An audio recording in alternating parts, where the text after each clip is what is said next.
இன்றைக்கி சிக்கன் 65 எப்படி செய்யறதுன்னு பார்க்கலாம். நல்லா டேஸ்டியாகவும் ஜூஸியாகவும் ஒரு விரல் அளவுக்கு இஞ்சி எடுத்துக்கின்னு ஒரு 5-6 பல்லு பூண்டு எடுத்து இந்த மாதிரி நறுக்கி போட்டுக்கோங்க. போட்டுட்டு 1.5 கிலோ கறிக்கு நான் சொல்கிறேன். இதுலேயே 1 டீஸ்பூன் அளவுக்கு சீரகம், 1 டீஸ்பூன் மிளகு, 1 டேபிள் ஸ்பூனு பெருஞ்சீரகமும் போட்டு நல்லா நம்ம இதை அரைச்சி எடுத்துன்னு வந்துடலாம்.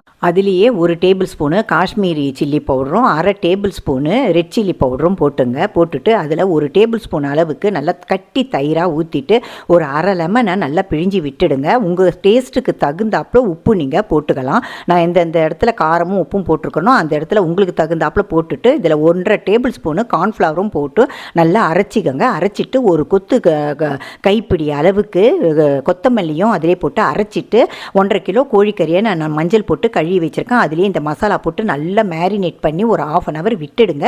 அதுக்கப்புறம் நல்லா எண்ணெய் காய வச்சு மீடியம் ஃப்ளேமில் வச்சு இந்த சிக்கன் 65 எல்லாம் அதில் போட்டு இந்த சைடும் அந்த சைடும் 2 நிமிஷம் வச்சு நல்லா கோல்டன் ப்ரௌன் கலராக வறுத்து எடுத்தாக்கா நல்ல டேஸ்டியான ஜூஸியான ரோட் சைடு சிக்கன் 65 ரெடி ஆகிடும். ஓகே, நெக்ஸ்ட் வீடியோவில் பார்க்கலாம். தேங்க்யூ.